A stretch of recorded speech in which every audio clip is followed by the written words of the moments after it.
amor y todo, pero ¿cómo se dice? Acapara el mar. Hola, hola mis hermanos, muy buen día, muy buenas tardes casi digo, muy buen día, un privilegio poder estar de nuevo en Aula ICB compartiendo la palabra de Dios. Hoy estoy acá al lado de dos titanes, mis hermanos, Juan Marcos y Daniel, que ellos nos acompañan habitualmente en lo presencial del aula. Hoy compartiendo el estudio de Colosenses. Hoy estamos en el día 8 del año 2023, de enero del 2023, disfrutando la comunión con los hermanos. Miren, hemos optado, yo les había dicho el año pasado que en diciembre, que íbamos a comenzar a usar la plataforma de YouTube. Dado a la cantidad de suscriptores que todavía hay, que es bastante escasa y demás, estamos evitando salir en el vivo, así que vamos a continuar por lo menos un par de meses más en el vivo del Face, ¿sí? Y bueno, denos una mano suscribiéndose al canal, aquellos que nos escuchan en el Face, ¿sí? Aunque no sean muy habituales a YouTube, nos ayudan de esta manera a poder crecer en las redes. Bueno, estoy viendo que están llegando algunos hermanos. El canal de YouTube se llama, ¿cómo se llama? Cristo Full. Comunidad Global. Comunidad Global. Es muy largo, me dijeron. Ya lo vamos a mover. Ya lo vamos a mover. Bien, ¿cómo está Nico? Nico nos está siguiendo ahora, estoy viendo que llegan algunos a la transmisión. Estamos estudiando las cartas de la prisión, estamos en Colosenses, estamos en el apóstol Pablo. ¿Por qué estudiamos las cartas de la prisión? Porque tenemos en Pablo, en el apóstol Pablo, en los escritos de él, aquel hombre tal vez que más claramente tuvo ese anticipo de lo que era plenitud y de alguna manera pudo echar mano de manera anticipada a lo que era la dimensión de plenitud, lo que llamamos, lo que técnicamente se dice, una vislumbre, una visión anticipada, unas luces anticipadas del momento de plenitud. Él mismo lo define en Romanos capítulo 11, al tiempo de plenitud, hablando de la plenitud de los gentiles, cuando dice que Israel primero entrará en la plenitud de los gentiles y luego todo Israel será salvo. Bueno, es la condición presente de la salvación expuesta para todos los hombres en el tiempo, en la dimensión de plenitud. ¿Cuándo comienza la dimensión de plenitud? Cuando Dios le pone un punto final, cuando hace que el antiguo pacto no sea practicable para el pueblo que él había desarrollado ese pacto, que era para la nación de Israel. ¿Cuándo dejó de ser practicable el antiguo pacto? Cuando fueron destruidos Jerusalén y el templo de Jerusalén. ¿Cuándo sucedió esto? En el año 70 después de Cristo, dando cumplimiento a Mateo capítulo 24, verso 34, allí donde dice: de cierto no pasará esta generación hasta que todas estas cosas acontezcan. Jesús hablaba allá en el año 30, 40 años después, una generación para los hebreos, ¿sí? Hay varios argumentos para hablar de que una generación son 40 años, entre ellos uno de los más fuertes es el tiempo que se perdió la generación que salió de Egipto, ¿sí? En el desierto. ¿Cuántos años estuvo vagando Israel en el desierto? 40. 2 hasta el pie del monte Sinaí y 38 años más a causa de su incredulidad. En 40 años desapareció una generación, excepto Caleb y Moisés, ¿sí? Caleb ingresó a la tierra prometida, Moisés no, ¿sí? Desapareció esa generación, que ¿cuánto tiempo duró? 40 años. De cierto no pasará esta generación hasta que todas estas cosas acontezcan. ¿Por qué? Porque se tenía que dar cumplimiento a la promesa hecha, la palabra empeñada por la nación de Israel cuando en el patio del pretorio, en el patio de de Pilatos, cuando Jesús le ofreció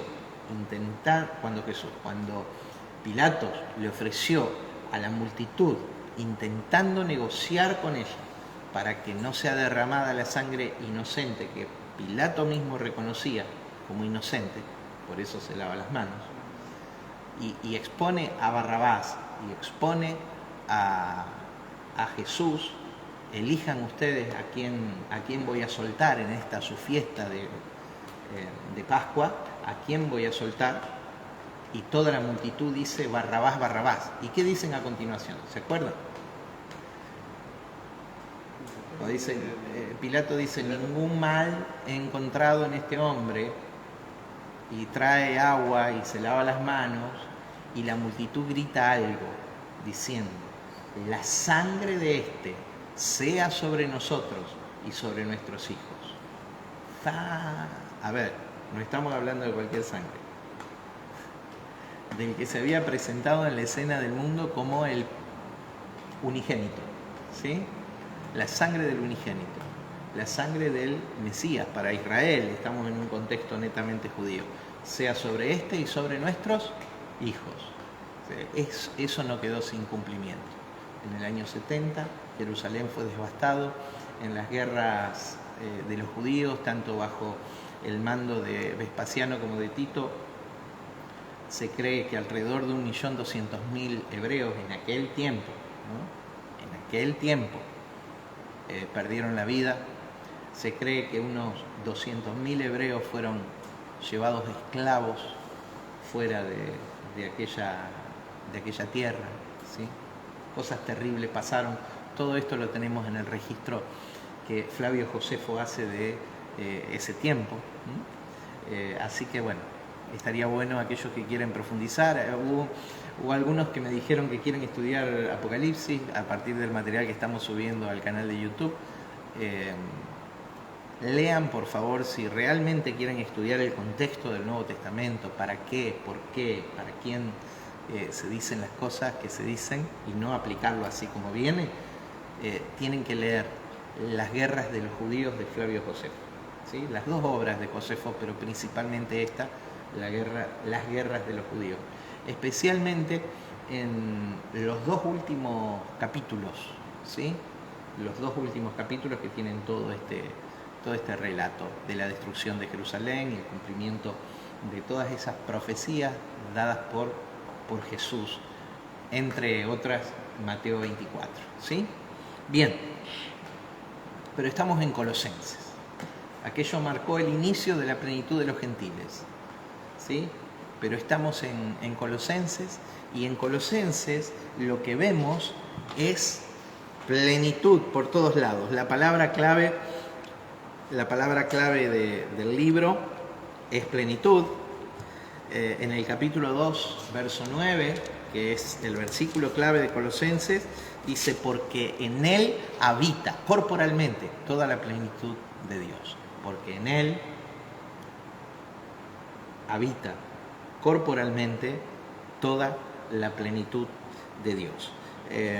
Y tenemos en la primera mitad del libro, voy a abrir acá mi apunte, lo podemos dividir a la carta de Colosenses en dos partes, capítulo 1 y capítulo 2, donde tenemos el fundamento de la vida crística. Y la segunda parte, capítulo 3 y capítulo 4, algo que es pilar, que es angular, que es la manifestación de la vida crística. Porque como propósito eterno, ¿alguno de ustedes me puede decir cuál es el propósito eterno? Como propósito eterno, ¿qué tienen ustedes? ¿Cuál es el propósito de Dios para los hombres? Manifestarlo, y puedo agregar conocerlo. Sí, perfecto.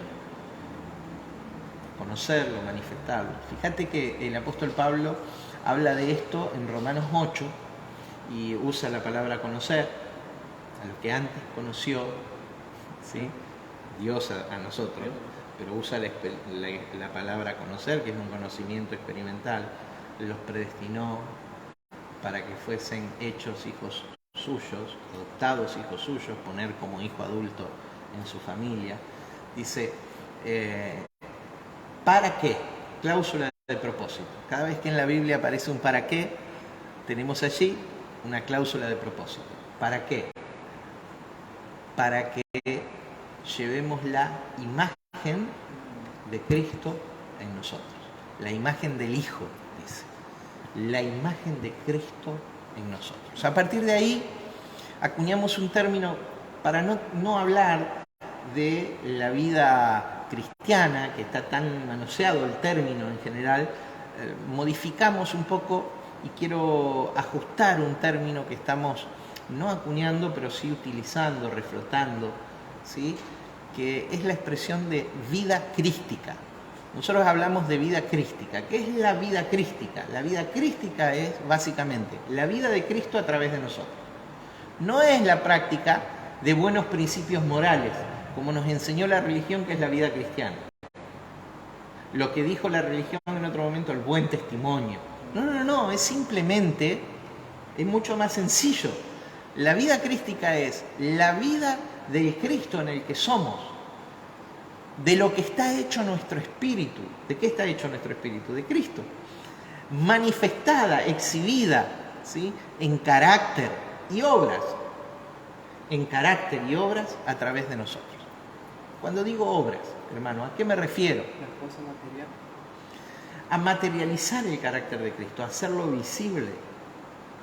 Por ejemplo, un abrazo no fingido, con un amor real. A ver, hoy Jesús no está para abrazar a la gente, ¿o sí está? ¿Está? ¿En quién? En nosotros. ¿Quién está? Nosotros estamos. Y cuando vos sos movido a ser un instrumento, una expresión del Cristo que te habita, una expresión viva del Cristo que te habita, a eso le llamamos vida crística, ¿sí? A la expresión de la vida de Cristo, la manifestación de la vida de Cristo en carácter y obras a través de nosotros. Bien, entonces, en el capítulo 1 y 2 de Colosenses tenemos el fundamento de la vida crística, y en el capítulo 3 y 4 tenemos la manifestación de la vida crística. Es lo que estamos estudiando en la carta a Colosenses. Vamos al verso 21. Recuerdo que la semana pasada lo que vimos en el texto del 15 al 20, el fundamento de la vida crística es la esencia del Cristo eterno. Hay 7 declaraciones ahí, en estos pocos versos que estudiamos ya. Hay 7 declaraciones de lo que Cristo es, ¿sí? Y dice, Cristo es la imagen del Dios invisible, Cristo es el primogénito de la creación, Cristo es el primogénito de los muertos, Cristo es, ¿sí?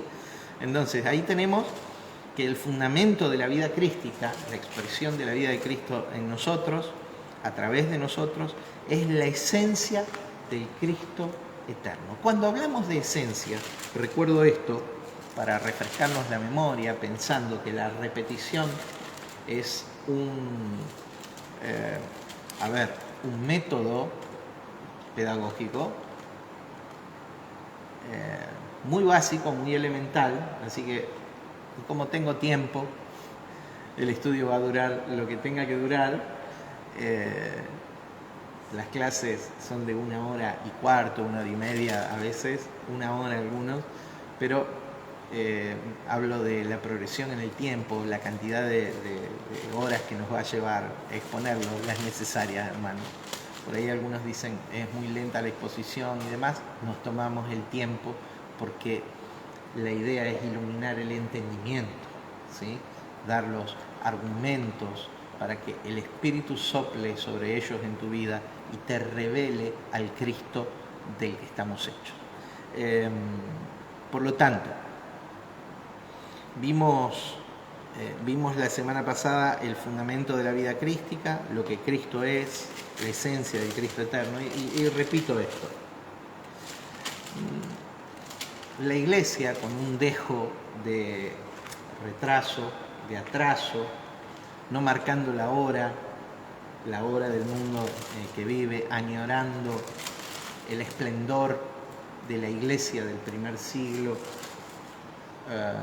de la iglesia de aquel escenario judeo-cristiano, ¿sí?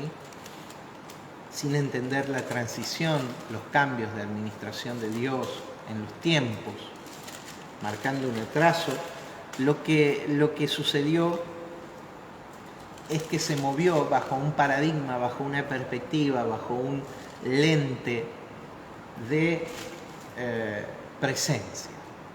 Cuando vos hablás en la iglesia actual, la máxima experiencia del hombre es experimentar la presencia. Por eso tenemos tantas canciones apelando a la presencia, tenemos tanta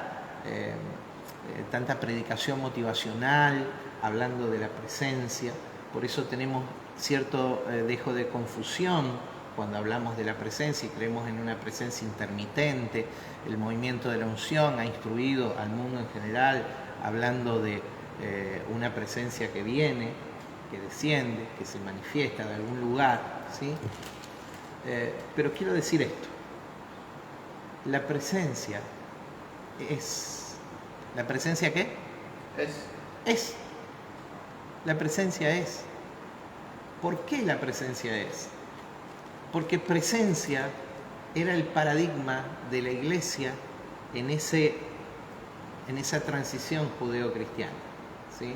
Donde ellos todavía iban a buscar a un lugar, Templo de Jerusalén, por ejemplo, o donde iban los apóstoles a orar. Tenían dos lugares. Sí, al monte también, pero básicamente dos lugares cita los primeros textos del libro de Hechos. Dice que perseveraban en la doctrina de los apóstoles, en el partimiento del pan, en las casas y en el templo. O sea, ellos todavía comulgaban con aquella costumbre hebrea del templo como lugar de oración. Ahora se abría la casa como preponderante, pero también ellos seguían participando en el templo. Y ahí hubo milagros, como por ejemplo la sanidad del cojo en la puerta de la Hermosa. ¿Puerta de qué? Templo. ¿Sí? Cuando ellos iban ¿a qué? A la oración en el templo. ¿Sí? Pero hoy, bajo una revelación progresiva, cada vez más luz, ¿sí? Entendemos que el verdadero templo somos nosotros, donde la presencia de Dios no habita en edificio hecho por manos humanas, sino por el edificio que Él se hizo a sí mismo, ¿sí? Y hablando de esto, hoy vamos a meternos mucho en el cuerpo. Entonces, vuelvo para atrás.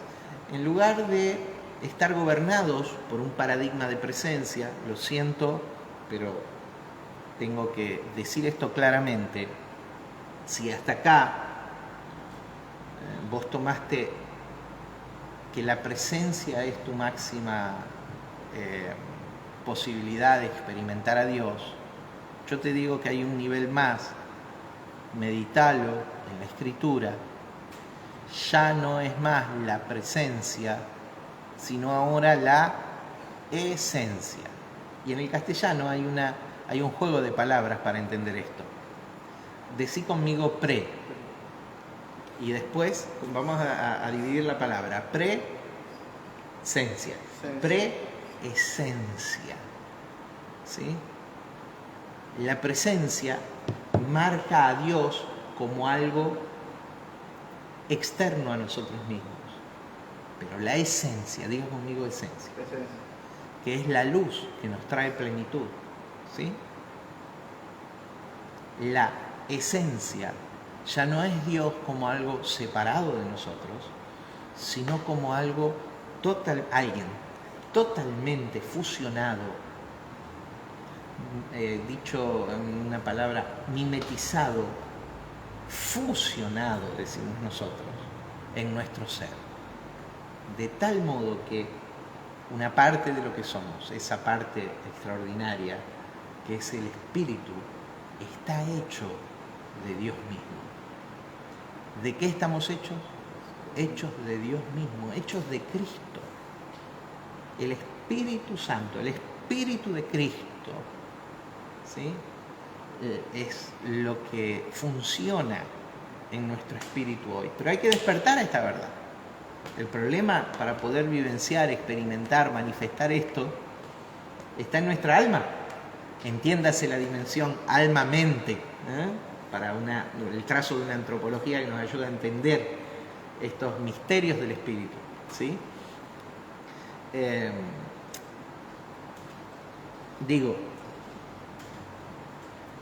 La dificultad está en nuestra alma, en nuestra mente, porque tenemos una mente que está gobernada de alguna manera por una expresión de carnalidad, ¿sí? Por un ego ficticio, algo que no somos, que necesitamos reemplazarlo por lo que sí somos. Y esencialmente, ¿qué somos? Una expresión del Cristo hoy, del Cristo vivo, del Cristo resucitado. Eso es lo que sí somos. Diga conmigo, esencia. ¿De qué estoy hecho? Entonces Cristo es mi esencia. ¿Se puede haber una experiencia mayor a experimentar la presencia? ¿Cómo no? Asumir la esencia en la que somos. ¿Por qué podemos manifestar al Cristo en el que somos y existimos? Porque es nuestra esencia espiritual. De Él estoy hecho, de Él somos, ¿sí? Entre Él y nosotros no hay distancia y no hay diferencia. Cuando nos vemos desconectados, cuando nuestra alma, la dimensión alma-mente, no nos concibe como una unidad absoluta, como parte de nuestro ser. Diga conmigo, esencia. Entonces ahí estamos, explicando nuevamente lo que es esencia, para luz de aquellos que nos están siguiendo. ¿Cómo estás, Juan? Por ahí, ¿cómo estás, Pastor Esteban? Esteban nos está viendo ahí desde Las Toscas. Te bendigo, mi hermano. ¿Cómo estás, Rode? Te bendigo, un privilegio que estés participando con nosotros. ¿Cómo estás, Juan? Te estoy viendo ahí. Bendigo tu vida. Hace poquito creo que estuviste de cumpleaños de tu señora. También lo veo a Juan Quinquela ahí de Perú. Ayer estuvimos cruzando unos mensajes, todavía quedan pendientes algunas respuestas. Me enganchó Juan en el Festival de la Ciudad. Por eso, Juan, no te respondía tan rápido lo que me preguntabas. Bueno, tenemos los saludos acá de Esteban, dice bendiciones, pastor querido. Tenemos también a Rode diciendo el espíritu está hecho de Dios mismo, nuestro ego en desequilibrio e inmadurez no me permite vivirlo. Excelente. Excelente aporte, mi estimado. Saludos, espero visitarles en Argentina. Así será en algún momento, Rode. En algún momento debe producirse esa alineación de propósito entre aquellos que de manera despierta estamos construyendo esta mentalidad, ¿sí? Que nos viene dada desde nuestro espíritu, que nos animamos a soltar amarras de la religiosidad, desde el lugar donde vengamos, de donde provengamos. No importa de qué sector de la iglesia, si del catolicismo romano, si de lo evangélico, si de lo judío, no importa de qué lugar, pero llega el momento de producir una alineación. A ver. Bien, volvemos a el texto de Colosenses. Colosenses 1, verso 21 al 23, donde vamos a ver tres verdades, ¿sí? Hoy el texto es breve, tres verdades que tienen que ver con una pregunta. ¿Qué produjo Él con su muerte en el cuerpo. Porque toda esta cuestión tiene un fundamento. Tiene un fundamento creacional, ¿sí? Que no menciona Colosenses. Tiene un fundamento creacional. Dice que cuando Dios sopla en Adán, sopla aliento de vida. ¿Qué pone en Adán? Pone espíritu. ¿Pero de dónde sale ese espíritu? Es el espíritu de Dios. Muchos años después de Adán, Salomón dice que cuando morimos, una poesía extraordinaria, Eclesiastés 11, cuando morimos, el cuerpo se deshace en el polvo de la tierra, pero que el espíritu vuelve a Dios que lo dio. Y yo estoy seguro que Salomón tenía en mente el relato de Moisés de Adán, de la creación del hombre. Alguna vez tenemos que ahondar que Adán no era el macho en la creación del hombre, sino que Adán era el conjunto hombre-mujer. Lo vamos a ver en otro momento. ¿Por qué? Porque el nombre Eva, ¿cuándo aparece en la Biblia? Más adelante. ¿Cuándo? Después de la caída, después del corte, después de la pérdida de la conciencia de unidad con Dios. ¿Sí? Ahí aparece el nombre Eva, pero no es otra persona. Aparece el nombre Eva, sí. No sé si me quiero ir muy del tema ni entrar. Yo metí un tema que no era ni lo generar de... controversia. Dale.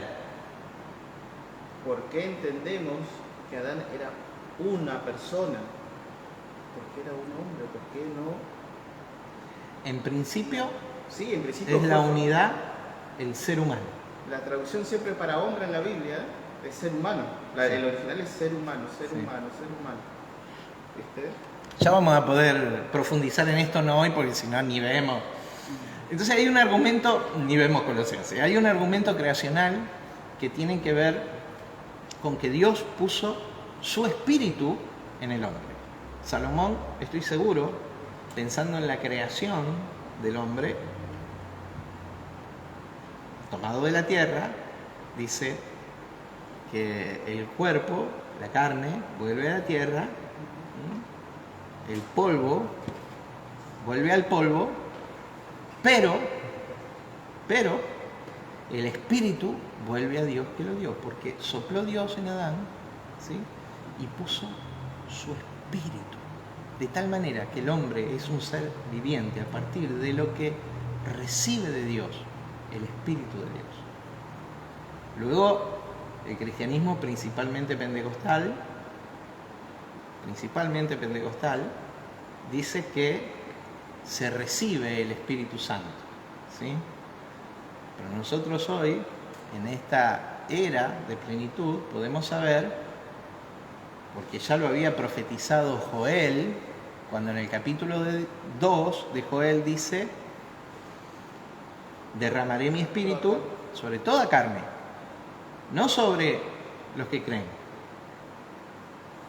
sino sobre toda carne. Toda carne en esta dimensión de plenitud posee la esencia del Espíritu de Dios, solo que la mayoría, en los templos y fuera de ellos, la mayoría está dormida, no lo sabe, no lo entiende. Sí, Juan. Para los que creen, Ujú. porque hay dos partes, ¿viste? Está para todos, pero para los que creen está la manifestación sobrenatural. Ujú. Esa es la diferencia. Claro, Que claro. uno manifiesta lo sobrenatural y el otro no. Porque el poder de la cruz es tan poderosamente radical, profundo, infinitamente poderoso, que devolvió al hombre a su estado y propósito original. Un argumento creacional, entonces, acerca del Espíritu de Dios, pero tenemos un segundo argumento, porque después viene Al desconectarse el hombre de Dios a través de el conocimiento del bien y del mal adquirido por un método de espaldas al propósito de Dios, ¿sí? Al desconectarse la conciencia del hombre, al apagarse de alguna manera la conciencia del hombre, el hombre transitó un camino que fue llevado, guiado por Dios de manera progresiva hasta la posibilidad de la experimentación de Dios a un nivel más allá de lo imaginado, más allá de lo que entendemos o entendimos. Lo llevó por el camino del monte Sinaí a través del antiguo pacto. ¿Por qué era necesario? ¿Por qué tanto derramamiento de sangre? ¿Por qué tanta violencia? ¿Por qué tanto? ¿Por qué tanto?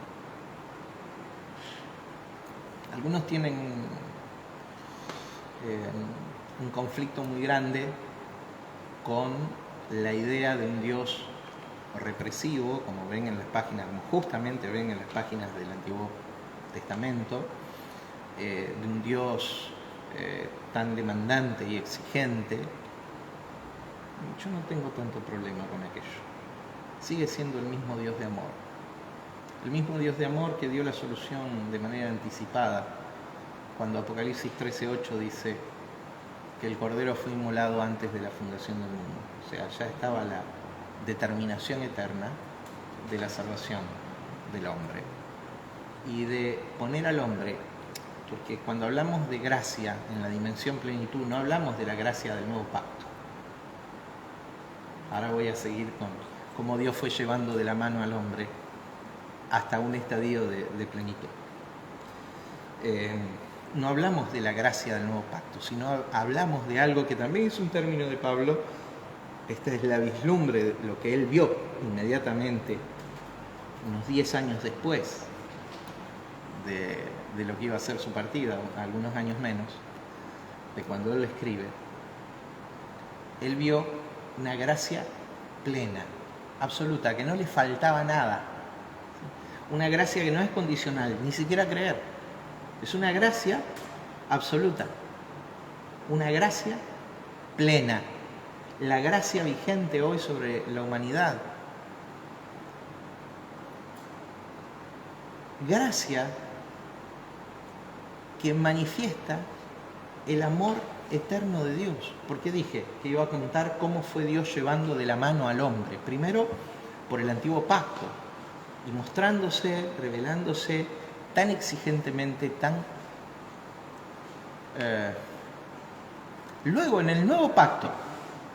En el nuevo pacto, hecho con la nación de Israel también, porque para eso había apartado una nación, para darse a conocer de alguna manera, y no que Dios no tratara con las otras naciones, sino que específicamente el relato bíblico, esta Biblia judeo-cristiana, si cuenta ese proceso, luego llevado al nuevo pacto, y en el nuevo pacto una gracia que demandaba a la nación de Israel y a los pueblos que estaban alrededor de Israel, demandaba el creer para recibir una gracia, ¿sí? Pero el creer ¿en qué? En algo que es indivisible, una persona y una obra. Entonces, el nuevo pacto está basado en el creer. El antiguo pacto, en el hacer, aunque siempre hubo una unidad, un hilo conductor entre, que es la fe, entre los tres pactos. Primer pacto, el del monte Sinaí,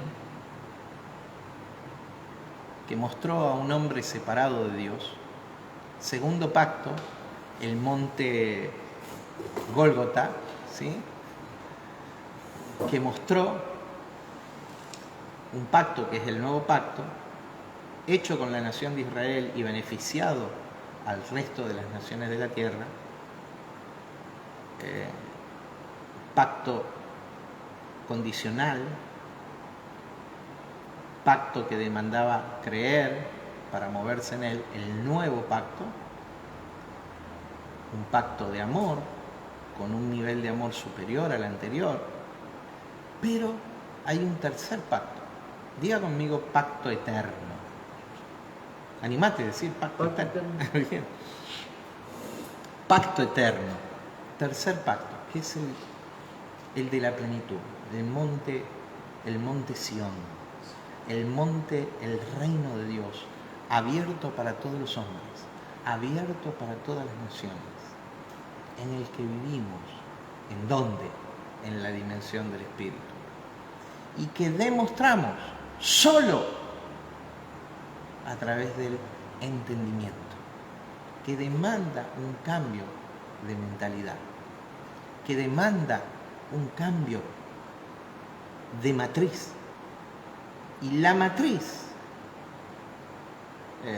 de la cual brota ese cambio, esa transformación, para poder experimentar plenitud, es la mente de Cristo en nosotros. El entendimiento, la sunesis en el idioma griego, es fundamental para que nosotros ahora podamos expresar plenitud. Así como el creer era fundamental para andar en el nuevo pacto, el entender es fundamental para expresar este pacto eterno, incondicional, de amor absoluto, de Dios llenándolo todo en todos. Bien.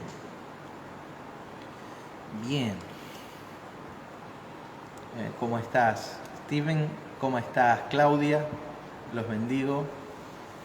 ¿Cómo estás, Moisés? Ahí te estoy viendo también.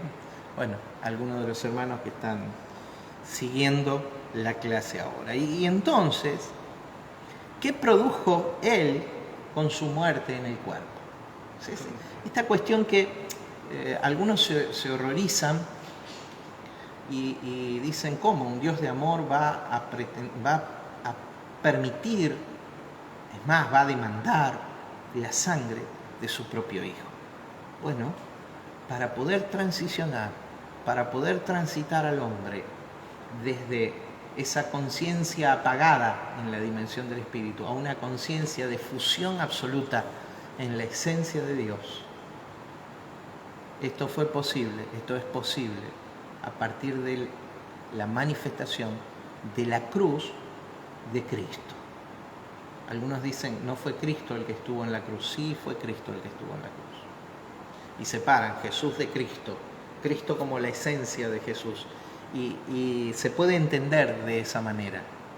Pero el Jesucristo que tenemos en la Escritura, el Jesús entendido que era el Cristo, el que se presentó como el unigénito de Dios, para luego resucitar como el primogénito, aquel que muere como el unigénito de Dios, abriendo el camino y las posibilidades para que nuestro entendimiento pueda llevarnos, a partir de la revelación del Espíritu, pueda llevarnos a esa expresión del Cristo en el que somos, del Cristo que vive en nosotros por su Espíritu.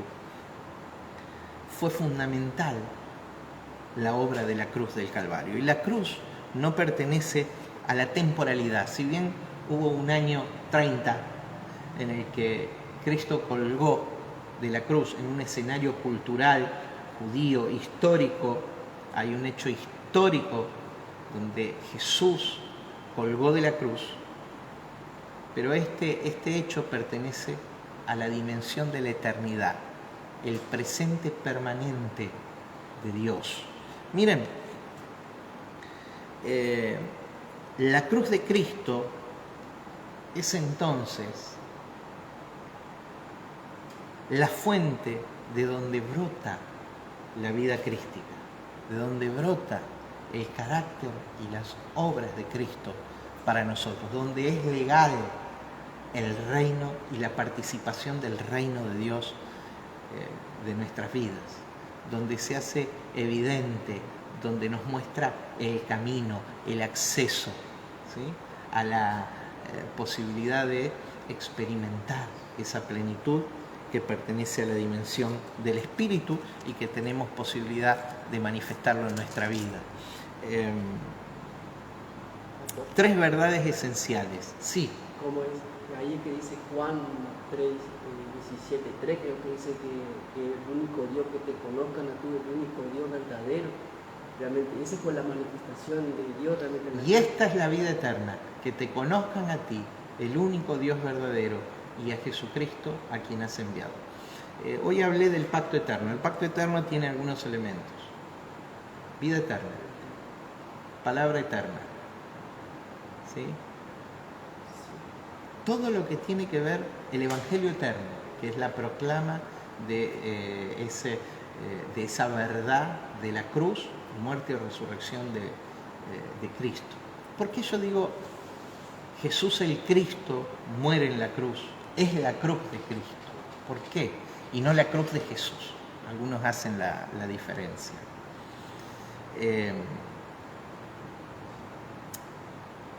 Mi hermano, lo planteo de una manera más actual.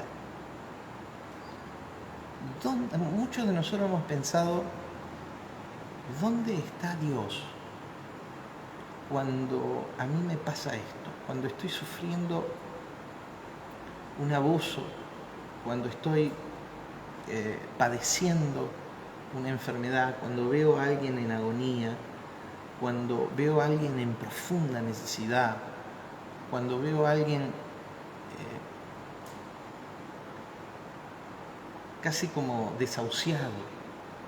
¿Dónde está Dios?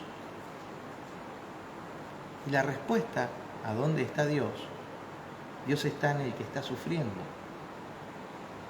Dios está en el que está siendo abusado. Dios está en el necesitado. Dios está en nosotros. En todas esas experiencias que lejos de acabar con nosotros, si tenemos otra oportunidad, nos potencian para la vida. Dios está en nosotros. ¿Por qué el Mesías de Israel era presentado como el varón experimentado en quebranto? Llevó él nuestros dolores, nuestros quebrantos, nuestras necesidades. ¿A dónde las llevó? En la cruz. En la cruz. Cuando vos estás padeciendo, Cristo está padeciendo. ¿A quién estaba persiguiendo Pablo?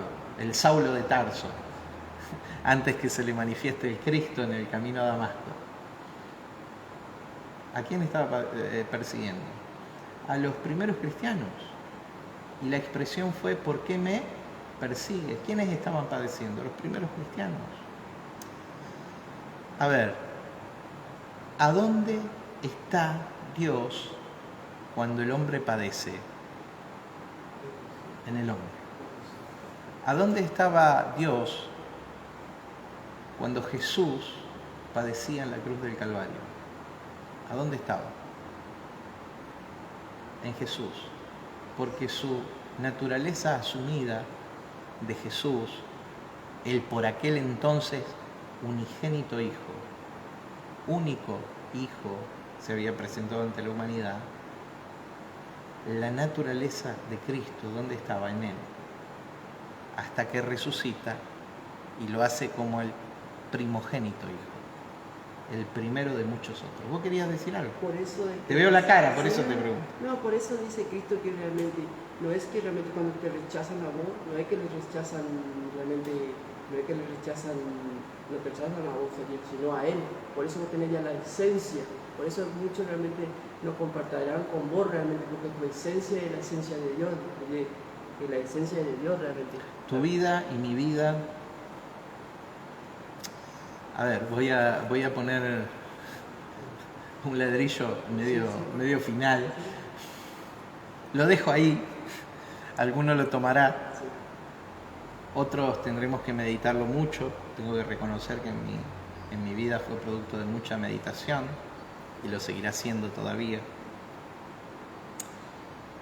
De tal manera, Daniel, que cada ser humano es Dios teniendo una experiencia humana. ¿Qué es Cristo en nosotros? Es Dios teniendo una experiencia humana. ¿Sí? Dios está teniendo 8.000 millones de experiencias en este momento en la Tierra. Sí, la cruz de Cristo es la fuente de donde brota la vida crística. Y esto más allá de que lo creamos o no lo creamos, lo asumamos o no lo asumamos. ¿Sí? Número 1.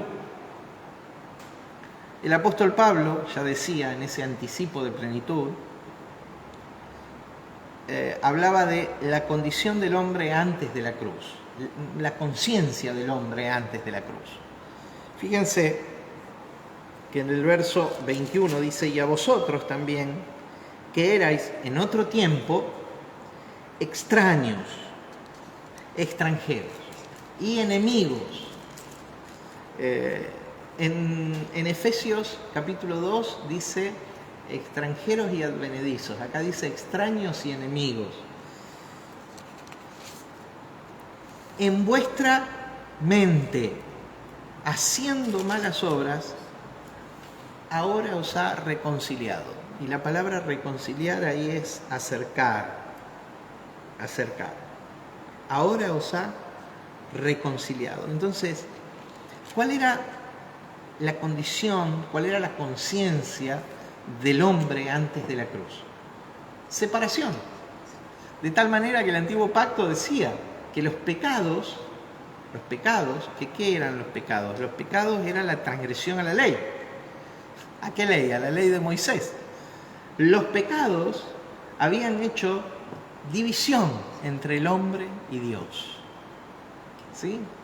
Pero aparece Cristo y según Pedro, que aquel que padeció hasta la muerte terminó con el pecado. ¿En qué sentido terminó con el pecado?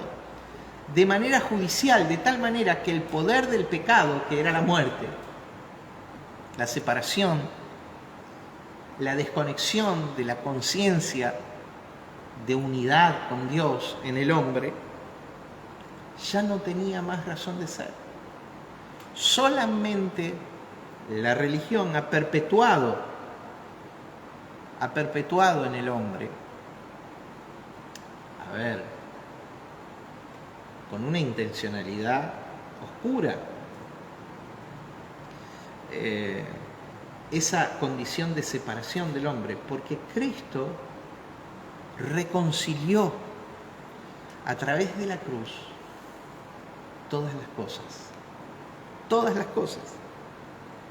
Dice: y a vosotros, que erais en otro tiempo extraños y enemigos en vuestra mente, haciendo malas obras, ahora os ha reconciliado.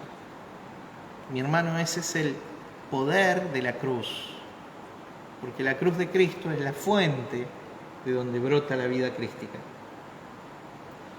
Antes, la conciencia del hombre, antes de la cruz, cronológicamente antes de la cruz, la conciencia del hombre estaba en esa condición de separación. Verso 22, segunda verdad esencial, señalando la fuente de la vida crística. Dice: en su cuerpo de carne, por medio de la muerte, para presentaros santos y sin mancha, irreprensibles delante de Él. ¿Dónde nos reconcilió Cristo? En su cuerpo de carne. Cuerpo, soma, carne, sarc, algo físico y material. Porque todo lo que pertenece a la dimensión del espíritu necesita un cuerpo físico. Por aquel entonces, la plenitud de Dios residió en un hombre entendido, iluminado, Jesús, el unigénito del Padre. Hasta Jesús, ningún ser humano en la cultura hebrea se había llamado hijo de Dios a sí mismo. Y los hebreos, cuando Jesús se autonominó hijo de Dios, y también hijo del hombre, pero hijo de Dios, sabían exactamente lo que significaba lo que Jesús quería decir. Por eso ese título de alguna manera le costó la vida. porque los hebreos que no querían reconocer que Él era el único camino al Padre, el unigénito del Padre hasta ese momento, fueron los que lo ejecutaron diciendo esto: este se hace igual a Dios, diciéndose hijo de Dios. Porque ¿qué significa hijo? El que tiene la misma genética. Hermanos, nos podemos decir hijos teniendo la misma genética, el gen de Dios, el espíritu de Dios en el espíritu del hombre, la misma naturaleza divina en nosotros. Y entendieron lo de Hebreo, entendieron claramente. Claramente. Porque ellos realmente tenían esa cultura. Por eso lo liquidaron, porque ellos entendieron realmente. No es que estaban ciegos, entendieron lo que le quería decir. Claramente, claramente. Este blasfema haciéndose igual a Dios. Y dijo, Claramente. Bien. En su cuerpo de carne. En aquel momento, el cuerpo de carne, y yo quiero acá limpiar un poco un término, el término carne. Nosotros asociamos, especialmente aquellos que tenemos una formación evangélica, una formación religiosa, asociamos la expresión carne con algo malo.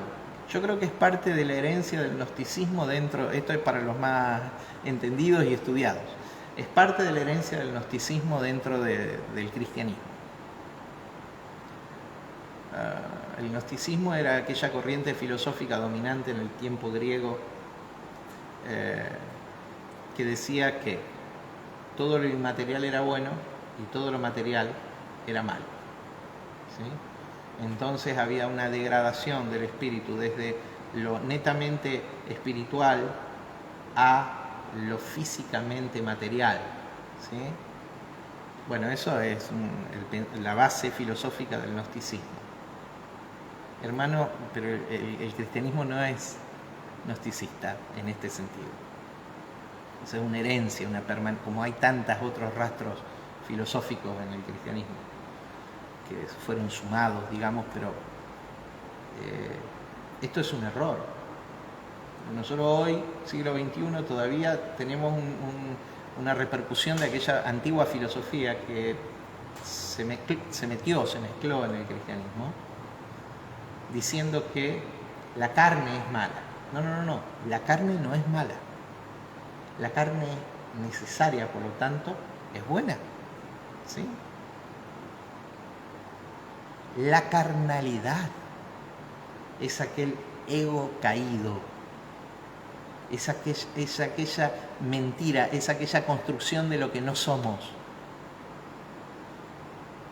es aquella conciencia separada, dormida de Dios, alejada de Dios. Eso es carnalidad, no carne. La carne es santificada, santa, buena, instrumento de Dios. Cuando hay una mente entendida. Por eso realmente Cristo sería confesó la cruz del Calvario, porque nosotros fuimos creados de la tierra. Por eso realmente cielo, tierra y nueva pasarán, pero esto no, dice el Señor. Cielo y tierra. Cuando dice, es más, un par de textos antes, dice que Dios reconcilió en Cristo todas las cosas que están en el cielo y en la tierra. Todo lo que pertenece a la dimensión del espíritu y a la dimensión de la materia fueron reconciliados en Cristo, reunidos en Cristo. Jesucristo es esa unión necesaria donde se reconcilia el espíritu y la materia, de tal manera que la materia ahora tiene la posibilidad de ser santa. Todo esto fue santificado, total y puramente dedicado a Dios.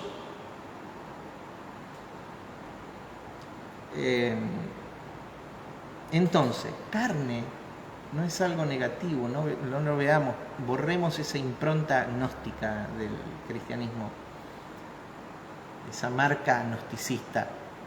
Carne es algo bueno. Dios fue manifestado en carne.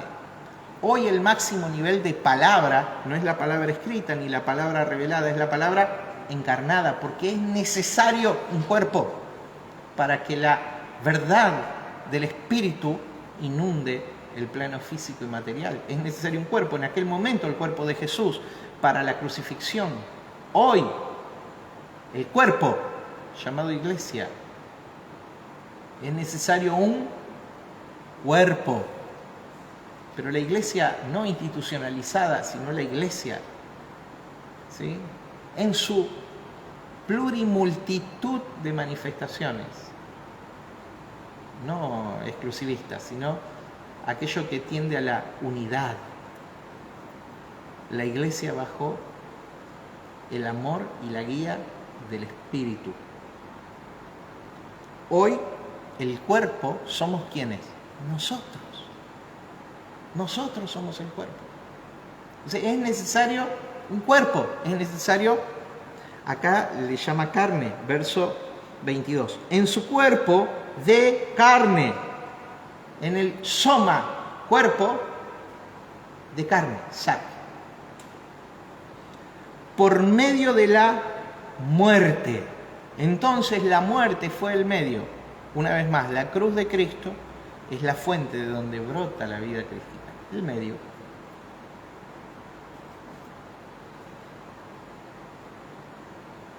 Para presentaros santos y sin manchas, acá usa la misma expresión que en el famoso texto de Romanos capítulo 12, es la misma expresión de Pablo cuando dice para presentaros santos y sin mancha. Capítulo 12 de Romanos, verso 1 y 2. Para presentaros santos y sin mancha irreprensibles delante de Él. A ver, no por lo que nosotros hayamos hecho, sino por la gracia plena que hay en el pacto eterno, que hay en la obra de trascendencia eterna, no limitada, infinita, incondicional, eterna, de Cristo en la cruz del Calvario. Entonces, en el verso 21 vimos cuál era la condición, el estado de conciencia del hombre antes de la cruz. En el verso 2 vemos la cruz, en el verso 22, perdón, la cruz como fuente de cambio dimensional, o sea, el cuerpo de Cristo, Jesucristo, en la cruz del Calvario, produce el cambio dimensional de los pactos antiguo, nuevo, al pacto eterno. Número 1, antiguo. Número 2, nuevo. Número 3, eterno. Entonces la cruz fue la fuente de cambio dimensional para el hombre. Fuimos redimensionados y puestos a la estatura de Él. Eri nos manda un corazoncito. Bienvenida, Eri. Buenísimo verte ahí. Joel Hernández, un privilegio que pases por acá también. Te bendigo, mi hermano. Buenísimo verlos ahí. Bien, estoy viendo algunos que se van sumando. En tercer lugar, verso 23. En aquel momento, el confiar, fe, creer. En aquel momento, en el momento de Pablo, el confiar era un fundamento para poder acceder a la vislumbre de esa vida crística. Por eso en el verso 23 dice, si en verdad permanecéis fundados. Fundados tiene que ver, es una palabra griega cuya raíz tiene que ver con el cimiento. Si en verdad permanecen en el cimiento. ¿Qué cimiento? Firmes, fundados y firmes en la fe, sentados en la fe, para ir dando significado a las palabras griegas. Fundados en la fe, en aquel tiempo la fe como condición para acceder a este anticipo, a esta esperanza de lo que iba a venir. Para nosotros ya no una esperanza, lo voy a explicar la semana que viene. En el texto que sigue, en la última parte del capítulo 1 de Colosenses. Para nosotros ya no una esperanza, para Pablo y para los contemporáneos de Pablo, para los colosenses en ese momento, una esperanza. Eran las condiciones de aquel momento, de esa iglesia judeo-cristiana. Dice el texto: si en verdad permanecéis fundados y firmes en la fe y sin moveros de la esperanza del Evangelio. Para nosotros ya no una esperanza. El Evangelio anunciaba el tiempo que iba a venir. Para nosotros el Evangelio anuncia el tiempo que es. Para ellos un Evangelio que señalaba que Dios iba a completar, cumplir todas las cosas en el futuro. Para nosotros un Evangelio que señala que el cumplimiento ya fue y es. Por eso nosotros no hablamos de esperanza en plenitud, sino hablamos de realidades que tenemos que materializar. Realidades que pertenecen a la dimensión del espíritu y que nuestro compromiso, esfuerzo, energía, deleite es verlas manifestadas. Sin moveros de la esperanza del Evangelio que habéis oído. La semana que viene explicaré el tema de la esperanza, que para nosotros ya no es esperanza, sino es realidad. El cual se predica en toda la creación que está debajo del cielo, del cual yo fui hecho ministro, diácono, servidor, del cual Pablo era un servidor. Estaba al servicio de él. Un esclavo por amor también en otro texto, no es lo que dice acá habla de servidor. Mi hermano, en aquel momento la confianza como un fundamento de la vida crística. Pero hoy sabemos que la confianza la fe es un elemento que nos ayuda a despertar el entendimiento. Pablo ya marcaba el camino cuando en el capítulo 11 de Hebreos decía, verso 3, por la fe entendemos. Primero la fe, luego el entender. ¿Qué es mayor, la fe o el entender? En la dimensión plenitud, entender es consecuencia de la fe. Es el fortalecedor de la fe. Es el acrecentador de la fe. Es el retroalimentador mutuo entre fe y entendimiento.